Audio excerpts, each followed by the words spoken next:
जय हिंद साथियों, नमस्कार। कैसे हैं आप लोग? आई होप आप लोग ठीक होंगे और अपनी एग्ज़ाम की तैयारी अच्छे से कर रहे होंगे। जैसा कि आप जानते हैं कि एग्ज़ाम 1 वीक और बच गया है या बचा है एग्ज़ाम होने को। तो आप इस समय जितनी बार रिवाइज़ कर सकें उतना आपके लिए अ, अच्छा होगा। चाहे बुक से, चाहे नोट से, चाहे मोबाइल में क्लास से आप जो भी देख रहे हैं, जहाँ से भी देख रहे हैं, बस इस समय जितना कुछ पढ़े हैं बस उसी को क्या करना है, रिवाइज़ करना है, ठीक है? जितनी बार रिवाइज़ कर लेंगे वो उतना आपके लिए बहुत ही अच्छा रहेगा क्योंकि इस समय जो दिमाग होता है ना खुला को खुला रहता है, तो आप इस समय जितना पढ़ेंगे वो उतना बहुत जल्दी कैच करेगा, ठीक है? इस समय आपको समय बिल्कुल भी नहीं गँवाना है और जितनी बार रिवाइज़ हो सके उतनी बार रिवाइज़ करें। लगभग मैंने सारे जीएस के कंप्लीट करवा दिए हैं, बस जियोग्राफ़ी और पॉलिटी बचा है जो कि अभी मैं इसको कंप्लीट करवा दूँगा और आप जितना बार रिवाइज़ कर सकें, उतना बार रिवाइज़ करिए क्योंकि कुछ पढ़े हों या ना, इस बुक को अगर कितनी बार रिवाइज़ कर लिया तो आपका एग्ज़ाम 100% निकल जाएगा, ठीक है दोस्तों? तो पिछले क्लास में हमने 150 तक करवाया था, अभी हम इस समय पॉलिटी का 191 क्वेश्चन से चलिए स्टार्ट करते हैं दोस्तों, ठीक है? और वीडियो को लाइक सब्सक्राइब जरूर करना दोस्तों और अपने दोस्तों के साथ शेयर करना ना भूलें और एक प्यारा सा कमेंट जरूर करें ताकि हमारा मोटिवेशन बना रहे, ठीक है दोस्तों? चलिए स्टार्ट करते हैं। कह रहा है कि निम्नलिखित में से कौन सा निकाय भारतीय संविधान में उल्लेखित एक संवैधानिक निकाय है? तो इसका आंसर हो जाएगा ऑप्शन नंबर बी हो जाएगा, लोक सेवा आयोग। ठीक, संघ लोक सेवा आयोग। इसकी व्याख्या देख लेते हैं। टू द पॉइंट बात करेंगे दोस्तों, जैसा कि आप पहले से भी जानते हैं। ये कह रहा है कि संविधान में निम्नलिखित निकायों का संवैधानिक निकाय कहा जाता है। यूपीएससी अनुच्छेद 315, चुनाव आयोग अनुच्छेद 324, वित्त आयोग 280, ठीक है? राज्य वित्त आयोग 243 वन सभी संवैधानिक क्या है, निकाय हैं। एसएससी एक गैर संवैधानिक निकाय है जो भारत सरकार के मंत्रालय में भर्ती हेतु कार्य करता है। याद रखिए, एसएससी एक गैर संवैधानिक संस्था है, जबकि यूपीएससी और चुनाव आयोग, वित्त आयोग, ये सब क्या है, संवैधानिक है, ठीक है? आइए आगे देखते हैं। 15वें वित्त आयोग की अध्यक्षता के रूप में किसे नियुक्त किया गया है? तो इसका आंसर हो जाएगा ऑप्शन नंबर बी हो जाएगा दोस्तों, इसका एनके सिंह, ठीक है? ऑप्शन नंबर बी हो जाएगा। चलिए इसकी व्याख्या देख लेते हैं। व्याख्या में कह रहा है कि 27 नवंबर 2017 को केंद्रीय मंत्रिमंडल ने एनके सिंह को 15वें वित्त आयोग अध्यक्ष नियुक्त किया था। एनके सिंह भारत सरकार के पूर्व सचिव रह चुके हैं। 2008 में बिहार के राज्यसभा के सदस्य भी रह चुके हैं। 15वें वित्त आयोग के कार्यकाल 2020 से 25 तक निर्धारित है और भारत के प्रथम वित्त आयोग के अध्यक्ष केसी नियोगी थे। 153 नंबर क्वेश्चन, चलिए देखिए क्या कह रहा है। 103। और दोस्तों व्याख्या जरूर से पढ़ना क्योंकि व्याख्या से डायरेक्ट क्वेश्चन बनेंगे। 153 कह रहा है कि भारत की पंचायती राज व्यवस्था की शुरुआत किस वर्ष और कहाँ से की गई थी? तो इसका आंसर हो जाएगा ऑप्शन नंबर डी, 1959 में, राजस्थान। आगे देखते हैं दोस्तों। कह रहा है कि पंचायत राज की शुरुआत 2 अक्टूबर 1959 को राजस्थान के नागौर जिले के बगीरी गांव से, कौन से गांव से? बगीरी गांव से हुआ था। यह भारत का पहला राज्य था जहां पूर्ण पंचायत राज व्यवस्था लागू की गई थी। 73वें संविधान संशोधन 1992 द्वारा पंचायती राज संस्थाओं को संवैधानिक दर्जा दिया गया और ये भाग 9 और अनुसूची 11 में जोड़ी गई है, अनुसूची 11 जोड़ी गई। कह रहा है कि 54 नंबर क्वेश्चन कह रहा है, 154 नंबर, ग्राम पंचायत का सचिव कौन होता है दोस्तों? तो इसका आंसर हो जाएगा ऑप्शन नंबर डी, सरकार द्वारा नियुक्त अधिकारी होता है, ठीक है? आइए इसके आगे देखते हैं।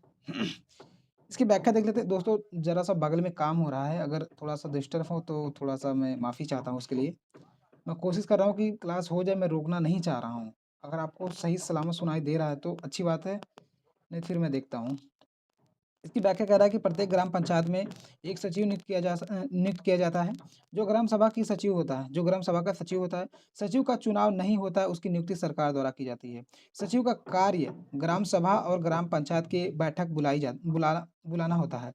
बैठकों में होने वाली चर्चाओं तथा के लिए किए गए निर्णय का रिकॉर्ड रखना भी सचिव की जिम्मेदारी होती है।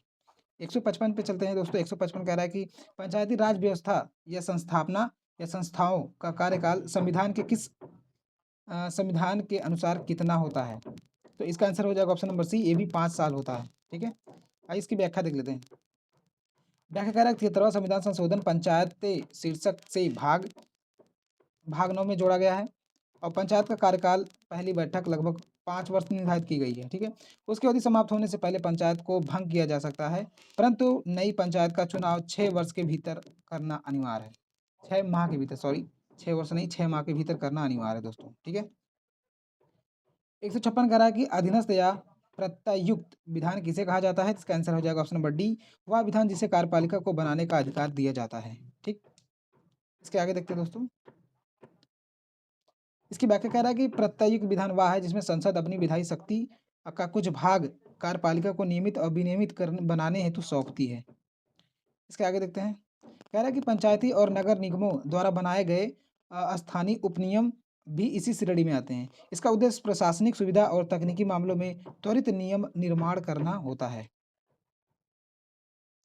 इसके आगे देखते हैं। कह रहा है कि 157 बलवंत राय मेहता समिति किस वर्ष से संबंधित है? इसका आंसर हो जाएगा ऑप्शन नंबर सी। ये किस विषय से संबंधित है? जिसका आंसर हो जाएगा ऑप्शन नंबर सी, पंचायती राज से संबंधित है।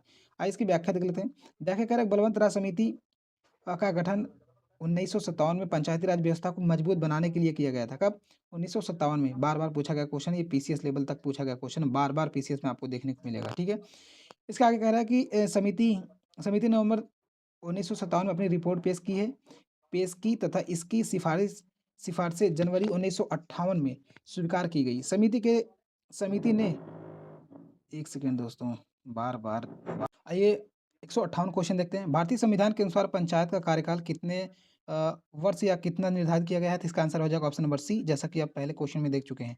इसकी व्याख्या देख लेते हैं दोस्तों सेशन को लाइक शेयर जरूर करना, क्योंकि आपका लाइक सेशन वो लाइक सब्सक्राइब ही हमारा मोटिवेशन होता है। आप जितना शेयर करेंगे उतना आपके दोस्तों के पास पहुंचेगा, वो आपके लिए उतना ही बेनिफिट होगा, आप सबके लिए। ठीक है, इसकी व्याख्या कर रहा है कि अनुच्छेद 343 यू के अनुसार पंचायत का कार्यकाल उनकी पहली बैठक की तिथि 5 वर्ष से निर्धारित किया जाता है।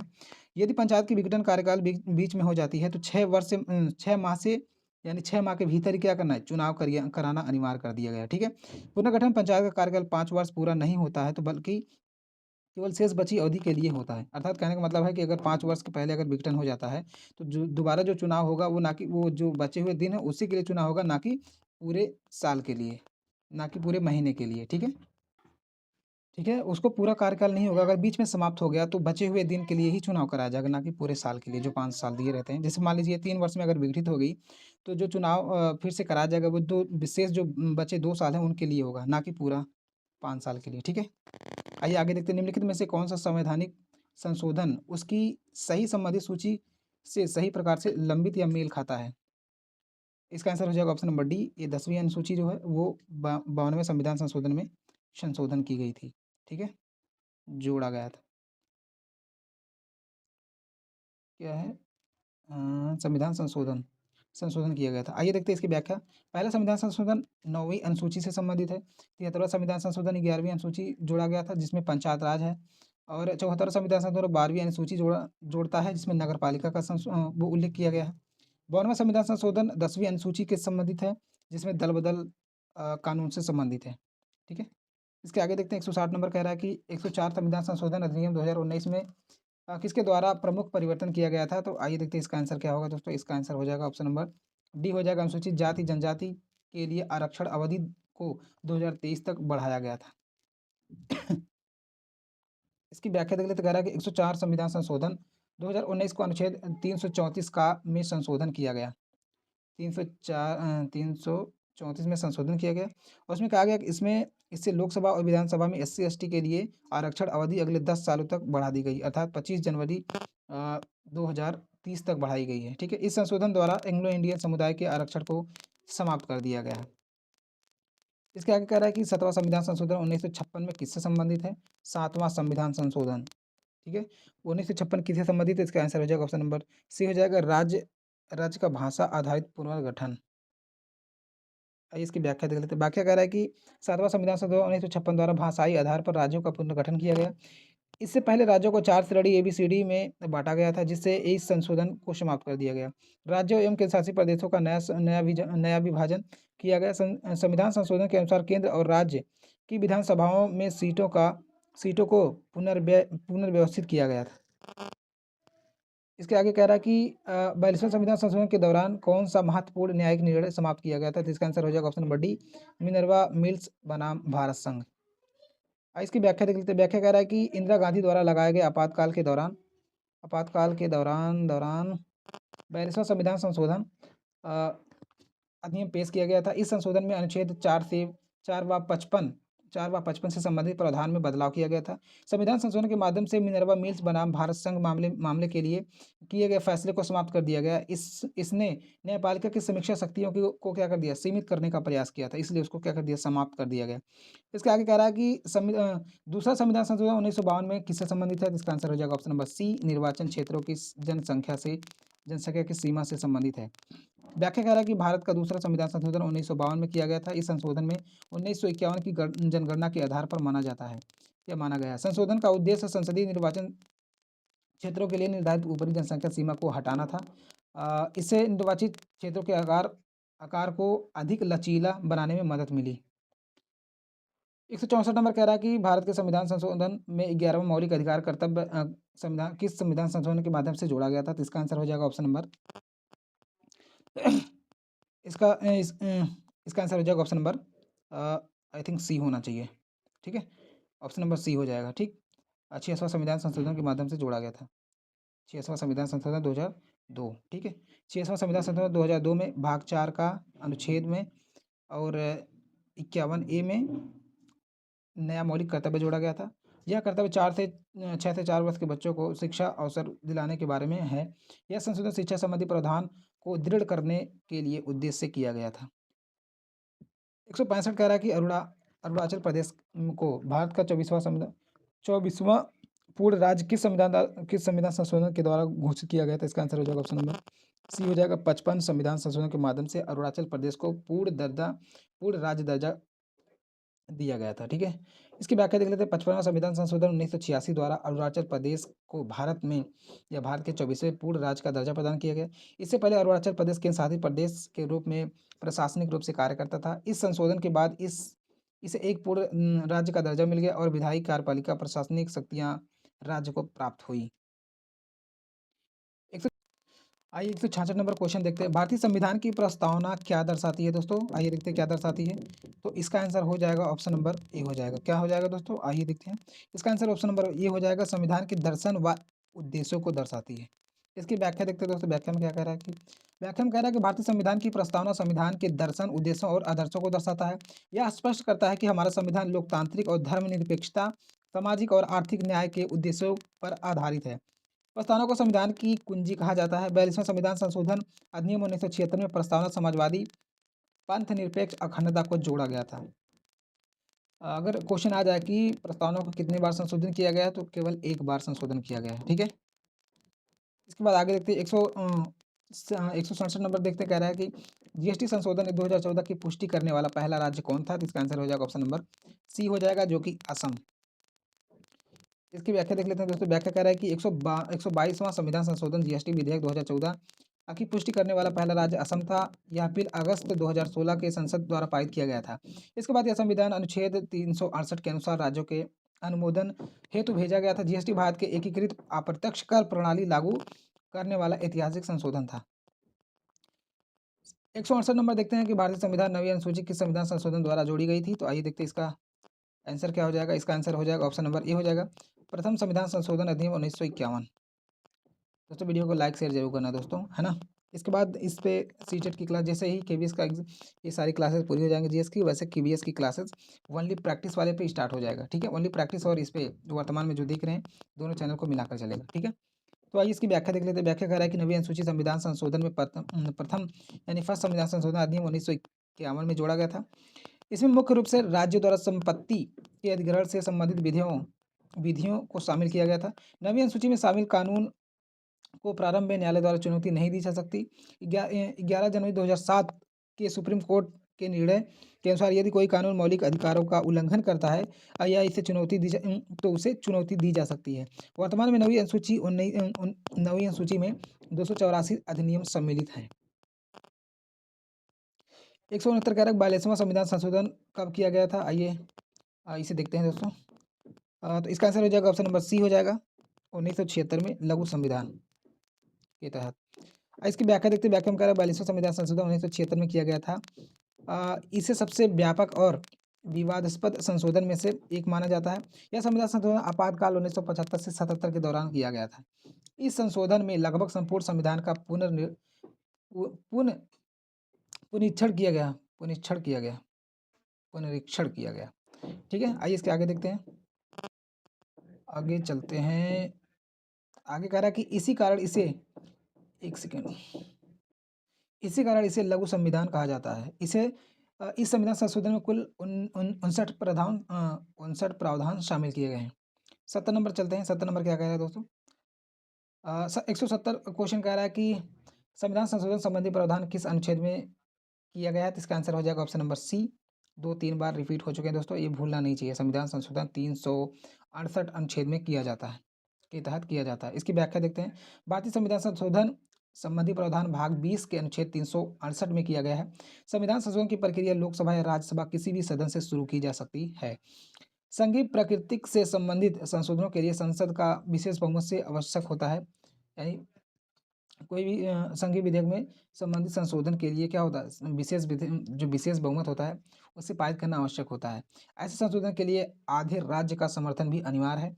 स्पष्टता कहा जा रहा है कि दिए गए प्रश्नों में अन्य विकल्प क्या है? असत्य है, बाकी सही। 171 कह रहा है 42वां संविधान संशोधन 1976 के द्वारा संविधान में किए गए प्रमुख परिवर्तन को कौन कौन से थे? जैसे कह रहा है कि 42वां संविधान संशोधन 1976 में किए गए संविधान संशोधन में कौन कौन से क्या है परिवर्तन हुए थे? तो इसका आंसर हो जाएगा बी, प्रस्तावना के शब्द जोड़े गए थे। ठीक है, कौन सा? समाजवादी, पंथ निरपेक्ष और अखंडता को जोड़ा गया था।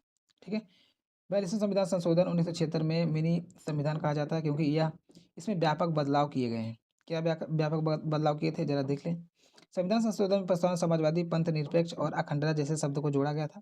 नीति निर्देशक तत्व के सिद्धांतों का मौलिक अधिकारों पर सर्वोच्चता प्रदान की गई। संविधान के भाग चार का के अंतर्गत 10 मौलिक कर्तव्यों को जोड़ा गया था। 172 कह रहा है कि आयुध अधिनियम 1959 को क्यों लागू किया गया था? इसका आंसर हो जाएगा ऑप्शन नंबर बी हो जाएगा। क्या? Option number B. देश में गैर कानूनी हथियारों के संचरण को रोकने के लिए यह अपनाया गया था। इसकी व्याख्या देख लेते हैं दोस्तों। व्याख्या कह रहा है कि आयुध अधिनियम 1959 देश में गैर कानूनी हथियारों के संचरण को रोकने के लिए लाया गया था और यह अधिनियम की खामियां दूर करने के लिए दिसंबर 2019 में आयुध संशोधन अधिनियम 2019 में पारित किया गया था। संविधान संशोधन के अनुसार अंतर्राष्ट्रीय पदक विजेता एवं विख्यात निशानेबाज को अधिनियम 12 सशस्त्र रखने की अनुमति दी गई थी, जबकि पहले सीमा में 7 थी। 173 पर चलते हैं। कह रहा है कि भारत का अपना राष्ट्रीय ध्वज किस वर्ष संविधान सभा द्वारा अपनाया गया था? इसका आंसर हो जाएगा ऑप्शन नंबर हो जाएगा क्या डी हो जाएगा 1947। ठीक है, आइए इसके आगे देखते हैं। कह रहा है कि संविधान संशोधन 22 जुलाई 1947 को जो राष्ट्रीय ध्वज है उसकी प्रस्तावना को अपनाया गया था। प्रस्तावना में कहा गया कि भारतीय राष्ट्रीय ध्वज गहरे केसरिया सफेद और गहरे हरे रंग का तिरंगा होगा। इसके आगे देख लेते कुछ है। इसके आगे कह रहा है कि सफेद पट्टी गहरे नीले रंग का चक्र होगा जो अशोक के सारनाथ स्थित स्तंभ से लिया गया है।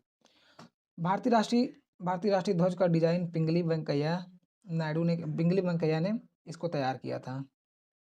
174 देखते हैं। कह रहा है कि भारतीय संविधान का सबसे बड़ा एकल स्रोत कौन सा माना जाता है? इसका आंसर हो जाएगा ऑप्शन नंबर डी, भारत शासन अधिनियम 1935 को माना जाता है। इसके आगे चलते हैं। इसकी व्याख्या पे नजर डालें दोस्तों। व्याख्या जरूर पढ़ना क्योंकि व्याख्या से बहुत ज़्यादा क्वेश्चन बनते हैं, डायरेक्ट क्वेश्चन बनते हैं। भारत संविधान अधिनियम 1935 को भारतीय संविधान का सबसे बड़ा स्रोत माना जाता है। भारतीय संविधान के लगभग 250 अनुच्छेद इस अधिनियम में लिए गए हैं। इस अधिनियम के द्वारा संविधान निर्माण में सबसे अधिक योगदान रहा है, इसलिए इसे संविधान का सबसे बड़ा एकल स्रोत कहा जाता है। न्यायिक समीक्षा का प्रावधान अमेरिका से लिया गया है, ये आपको याद रखना है। कौन कहाँ से लिया गया है, किस संविधान से, ये क्वेश्चन डायरेक्ट पूछते हैं। 175 कह रहा है भारत सरकार ने राष्ट्रीय एकता के लिए सर्वोच्च नागरिकता पुरस्कार किसके नाम से शुरू किया गया था? इसका आंसर हो जाएगा option number B, Sardar Vallabh भाई पटेल जी के नाम पर शुरू किया गया था। इसकी व्याख्या देख लेते हैं दोस्तों। व्याख्या कह रहा है भारत सरकार ने सरदार वल्लभ भाई पटेल के नाम पर राष्ट्रीय एकता अखंडता क्षेत्र में योगदान हेतु सर्वोच्च नागरिक पुरस्कार शुरू किया था। इसके आगे देखते हैं। इसे गृह मंत्रालय द्वारा प्रारंभ किया गया था। राष्ट्रीय एकता पुरस्कार शुरू करने की अधिसूचना 20 सितंबर 2019 को जारी की गई थी। इसके आगे देखते कह रहा है कि भारत में अल्पसंख्यक बहुल क्षेत्रों की पहचान किस आधार पर की जा सकती है या की जाती है? तो इसका आंसर हो जाएगा ऑप्शन नंबर डी, केंद्र द्वारा निर्धारित एक सूत्र के द्वारा। ठीक है, आइए इसके आगे देखते हैं। इससे आगे कह रहा है कि केंद्र सरकार एक विशेष सूत्र के आधार पर अल्पसंख्यक बहुल क्षेत्रों की पहचान करती है। भारत में 90 अल्पसंख्यक बहुल जिले, 710 अल्पसंख्यक बहुल ब्लॉक और 66 अल्पसंख्यक बहुल शहर है। 1980 के दशक के अंत में 41 जिलों के अल्पसंख्यक बहुल थे, जो अब बढ़कर ज़्यादा हो गए हैं। 177 नंबर पे चलते हैं। कह रहा है कि भारत में नशीली दवाओं के अपराध के दंड का प्रावधान किस अधिनियम के तहत किया गया है? तो इसका आंसर हो जाएगा ऑप्शन नंबर ए, व्यापक औषधि और मन प्रभावी पदार्थ अधिनियम के तहत किया गया है। आइए जरा इसकी व्याख्या देख लेते हैं दोस्तों। व्याख्या कह रहा है कि भारत संविधान में नशीली दवाओं से जुड़े अपराध एनडीपीएस एक्ट के तहत 1985 एक्ट के तहत आते हैं। यह अधिनियम ऐसे अपराधों के लिए बहुत कठोर दंड का प्रावधान करता है। वाणिज्य मात्रा में संबंधित अपराध कम से कम 10 वर्ष कठोर सजा की बात करता है, कारावास की बात करता है, और अधिकतम 20 वर्ष तक सजा दी जा सकती है। भारी भरकम जुर्माने का प्रावधान भी इसमें शामिल है, और जो अपराध की गंभीरता के अनुसार निर्धारित किया गया है। 178 कह रहा है भारत का राष्ट्रीय गान किस रचना से लिया गया है? तो इसका आंसर हो जाएगा, ये आपको याद होना चाहिए दोस्तों, इसका आंसर हो जाएगा ऑप्शन नंबर डी, पत्रिका तत्व बोधनी से ली गई रचना है। इसकी व्याख्या देखते हैं। व्याख्या में कह रहा है कि भारत का राष्ट्रीय गान रविन्द्रनाथ टैगोर द्वारा संपादित पत्रिका तत्व बोधनी में प्रकाशित रचना से लिया गया है। इसका शीर्षक भारत भाग्य विधाता था। जनगण मन को 24 जनवरी 1950 को संविधान सभा में राष्ट्रीय गान के रूप में अपनाया गया था। यह पहली बार 27 दिसंबर 2011 में 1911 में राष्ट्रीय कांग्रेस के अधिवेशन में गाया गया था। इसके आगे देखते हैं दोस्तों। इसके आगे कह रहा है कि लोकतंत्र क्या है दोस्तों? लोकतंत्र क्या है? इसका अर्थ होगा ऑप्शन नंबर ए, जनता का शासन। इसकी व्याख्या देख रहे हैं। डेमोक्रेसी शब्द ग्रीक भाषा के शब्दों डेमोस या जनसाधारण और क्रिसिया शासन से मिलकर बना है। इसका अर्थ होता है कि जनसाधारण का शासन। लोकतंत्र उस व्यवस्था को कहते हैं जिसमें संचालन लोगों या उनके द्वारा चुने गए प्रतिनिधित्व द्वारा किया जाता है। अधिकांश देशों में लोकतंत्र आधुनिक शासन प्रणाली के आधार पर है। इसके आगे देखते हैं। 180 नंबर कह रहा है कि ये कथन कारण है, कथन 1 और कथन 2 का सही मिलाप करना है। आइए देखते हैं। भारत के संविधान का भाग 4 राज्य के नीति निर्देशक तत्वों से संबंधित है। जी हाँ। सेकंड कह रहा है भारतीय संविधान का अनुच्छेद 61 राष्ट्रपति के महाभियोग से संबंधित है। जी बिल्कुल सही है ये ऑप्शन नंबर। इसमें दोनों ऑप्शन सही है। आइए देखते हैं आगे। इसमें तो ये दिया है, ये तो गलत है। ऑप्शन में कई मिस्टेक हुई होगी दोस्तों। इसमें 1 और 2 दोनों सही होगा, अर्थात सी होना चाहिए। आइए इसकी व्याख्या देखते हुए पता चल जाएगा। संविधान का भाग 4 नीति निर्देशक तत्वों से संबंधित है। अनुच्छेद 61 में राष्ट्रपति का महाभियोग प्रक्रिया से संबंधित है। देखिए ऊपर भी यही दिया था, यानी दोनों कथन सही। देखिए यहाँ कह रहा है कि दोनों कथन सही है, परंतु इसका क्या है, कोई कार्यात्मक संबंध नहीं, मतलब व्याख्या नहीं कर रहा है। बाकी सही तो हैं दोनों।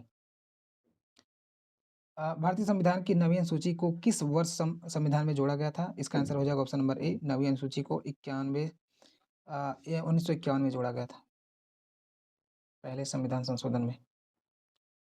नवीन सूची को वर्ष 1951 में प्रथम संविधान संशोधन के माध्यम से जोड़ा गया था। इसमें केंद्र और राज्य कानूनों की एक ऐसी सूची शामिल है जिन्हें न्यायालय में चुनौती नहीं दी जा सकती है। सुप्रीम कोर्ट भारतीय संविधान मौलिक अधिकारों का संरक्षक है। अनुच्छेद 32 के अंतर्गत सर्वोच्च न्यायालय तथा 226 के तहत उच्च न्यायालय यानी हाई कोर्ट व्यक्ति के मूल अधिकारों का उल्लंघन करने पर 5 प्रकार के हैबियस कार्पस और मैंडामस प्रोहिबियस और सर्टिओरारी को वारंटो जैसे रिट जारी कर सकता है। 5 प्रकार के रिट हैं, इनको जारी कर सकता है।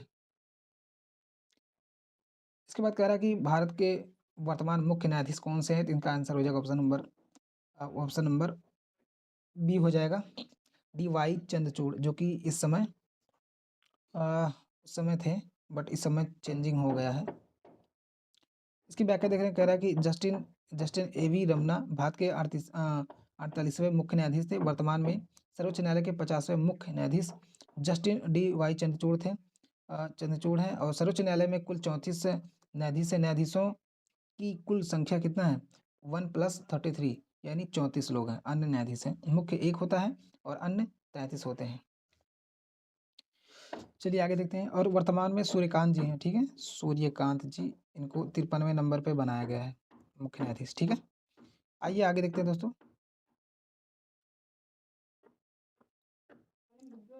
आगे कह रहा है कि 183 संविधान संशोधन में कहा 183वें क्वेश्चन में कहा गया कि सांप्रदायिक राजनीति किस पर आधारित होती है? इसका आंसर हो जाएगा ऑप्शन नंबर बी, धर्म और सामाजिक समुदाय पर आधारित होती है। किस पर?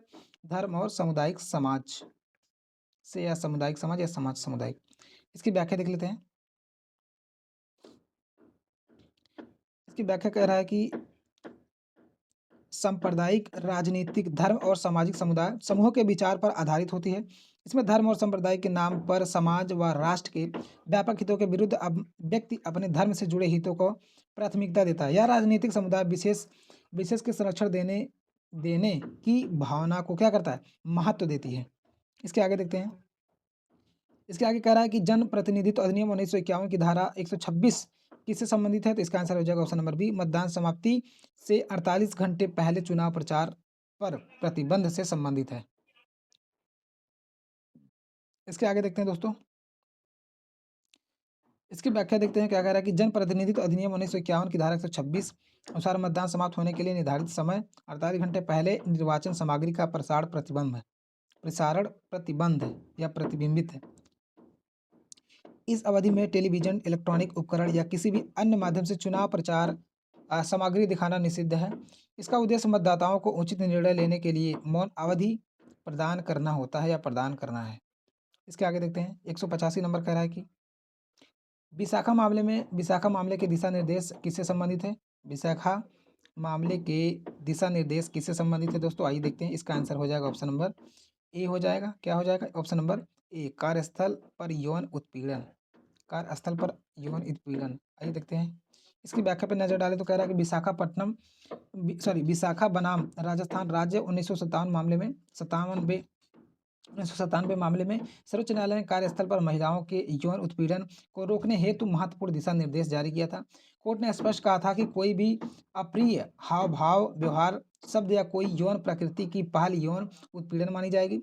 इन दिशा निर्देशों के बाद 2013 में यौन उत्पीड़न कार्यस्थल पर रोकथाम अधिनियम में भी शामिल किया गया है। दोस्तों वीडियो को अपने दोस्तों के साथ जरूर शेयर करना, ठीक है, ताकि सबके पास ये बुक पहुंचे और सबका भी एग्जाम क्वालिफाई हो। दोस्तों, भारतीय राष्ट्रीय ध्वज के चक्र में कितनी तीलियां सम्मिलित है? तो इसमें आंसर हो जाएगा ऑप्शन नंबर सी हो जाएगा, जो कि 24 तीलियां हैं। ये तो सबको पता होना चाहिए। भारतीय संविधान द्वारा भारतीय राष्ट्रीय ध्वज के अशोक चक्र में 24 तीलियों को अपनाया गया है। यह चक्र धर्म चक्र का प्रतीक है, जो प्रगति, धर्म और गति को दर्शाता है। वर्तमान राष्ट्रीय ध्वज को संविधान सभा ने 22 जुलाई 1947 को अपनाया था। 187 चलते हैं। क्या कह रहा है कि भारतीय दंड संहिता की धारा 498 किससे संबंधित है? तो इसका आंसर हो जाएगा ऑप्शन नंबर सी, दहेज के लिए उत्पीड़न से संबंधित है। कौन सा? ये धारा सब लोग याद रखना भाई, ठीक है, बहुत कीमती है। 498 ये है, बहुत कीमती है भाई, इसको याद रखना बहुत जरूरी है। भारतीय दंड संहिता धारा 498 दहेज के लिए उत्पीड़न और क्रूरता से संबंधित है। इसके बाद कह रहा है कि इस धारा के अनुसार पति या पति ये कह दिया है यार, पति या पत्नी होना चाहिए ना, के रिश्तेदार या महिला के साथ की गई कोई भी क्रूरता दंडनीय अपराध है। ऐसे अपराध के लिए 3 वर्ष का कारावास यानी कारावास और जुर्माना दोनों देने का प्रावधान है। इसलिए दहेज वहेज नहीं लेना चाहिए दोस्त। 188 संविधान सभा में 188 क्वेश्चन कह रहा है कि संविधान सभा ने भारतीय संविधान को कब अपनाया और इसे कब लागू किया गया था? इसका आंसर हो जाएगा ऑप्शन नंबर सी, 26 नवंबर 1949 और 26 जनवरी 1950 को। ठीक, इसके आगे चलते हैं। कह रहा है कि भारतीय संविधान को 26 नवंबर 1949 को संविधान सभा को अपनाया गया था। 26 जनवरी 1950 को लागू किया गया था। संविधान निर्माण में डॉक्टर BR अम्बेडकर जी प्रमुख भूमिका थी। इनके अनुसार 26 जनवरी को हम राजनीतिक समानता की ओर बढ़ेंगे और सामाजिक आर्थिक जीवन से क्या करेंगे? असमानता को दूर करेंगे। ठीक है। 189 कह रहा है कि लोगों द्वारा और लोगों के लिए शासन लोकतंत्र की यह परिभाषा किसने दी थी? तो इसका आंसर हो जाएगा option number D, Abraham Lincoln ji ने दिया था। अमेरिका के 16वें राष्ट्रपति अब्राहम लिंकन ने आधुनिक युग के महान व्यक्तियों में गिने जाने वाले एक हैं। इसके आगे क्या कह रहा है? इसके आगे कह रहा है कि उन्होंने ही लोकतंत्र की सर्वाधिक प्रसिद्धि और सही व्याख्या दी थी। उन्होंने लोकतंत्र को लोगों द्वारा और लोगों के लिए शासन के रूप में परिभाषित किया था। परिभाषा लोकतांत्रिक शासन की मूल भावना को क्या करता है, स्पष्ट रूप से क्या दर्शाता है दोस्तों। इसके आगे आंध्र प्रदेश कह रहा है, आंध्र प्रदेश राज्य का गठन कब हुआ था, तो इसका आंसर हो जाएगा ऑप्शन नंबर ए, 1 अक्टूबर 1953 को गठन किया गया था। इसकी व्याख्या देखते, कह रहा है कि आंध्र प्रदेश का गठन 1 अक्टूबर 1953 को किया गया था। यह भाषा के आधार पर बना भारत का सबसे पहला राज्य था। राज्य पुनर्गठन आयोग 1953 की सिफारिश पर वर्ष 1956 में राज्य का व्यापक पुनर्गठन किया गया। 1956 के पुनर्गठन में 14 राज्यों और 6 केंद्रशासित प्रदेशों का गठन किया गया। 191 कह रहा है कि निम्न में से किन केंद्रशासित प्रदेशों में उपराज्यपाल की नियुक्ति की जाती है। इसका आंसर हो जाएगा ऑप्शन नंबर बी, दिल्ली में। इसकी व्याख्या देख लेते हैं। व्याख्या कह रहा है कि कुछ केंद्र शासित प्रदेशों में उपराज्यपाल होते हैं, जबकि कुछ में प्रशासक होते हैं। उपराज्यपाल वाले केंद्र शासित प्रदेश अंडमान निकोबार, दिल्ली, पुदुचेरी और प्रशासक वाले जो केंद्र शासित प्रदेश है वो क्या, लक्षद्वीप। यहाँ प्रशासक है, वहाँ पर क्या है, उपराज्यपाल है। जैसे दिल्ली और अंडमान निकोबार और पुदुचेरी, आप लोग ध्यान रखना, कभी कभी फंसा सकता है क्वेश्चन देकर के। आगे कह रहा है कि वो उसमें प्रशासक जो है आगे और भी है, चंडीगढ़ में है और दमन दीव में है, दादर नगर हवेली में। सिक्किम एक राज्य है, इसलिए वहाँ राज्यपाल नियुक्त होता है, 153 के अनुसार। 192 कह रहा है कि 192 क्वेश्चन कह रहा है कि लोकसभा राज्यसभा किसके प्रतिनिधित्व से होता है। लोकसभा और राज्यसभा में किसका प्रतिनिधित्व होता है, जरा देख लेते हैं किसका प्रतिनिधित्व होता है। इसका आंसर हो जाएगा ऑप्शन नंबर सी, राज्य केंद्र शासित प्रदेश दोनों का। आइए इसकी व्याख्या देखते हैं दोस्तों। व्याख्या में कह रहा है कि भारतीय संविधान संशोधन या भारतीय संसद तीन भागों में है। जैसे आपके सामने राष्ट्रपति, लोकसभा और राज्यसभा से मिलकर बनती है। राज्यसभा के अधिकतम सदस्य लगभग 250 होते हैं, वर्तमान में 245 है, और इनमें 233 सदस्य राज्यों व केंद्र शासित प्रदेशों में तथा 12 सदस्य राष्ट्रपति द्वारा मनोनीत किए जाते हैं। लोकसभा की अधिकतम जनसंख्या 552 है, 52 हो सकती है, वर्तमान में 545 है। 530 सदस्य राज्य से, 13 सदस्य केंद्र शासित प्रदेश से, 2 सदस्य राष्ट्रपति द्वारा मनोनयन किया जाता है। इस प्रकार लोकसभा राज्यसभा दोनों में राज्य एवं केंद्र शासित प्रदेशों का प्रतिनिधित्व होता है। इसके आगे कह रहा है कि भारत में नागरिकता से संबंधित कानून कब पारित किया गया था, तो इसका आंसर हो जाएगा ऑप्शन नंबर बी हो जाएगा। 1955 में भारत के नागरिकता से संबंधित कानून पारित किया गया था।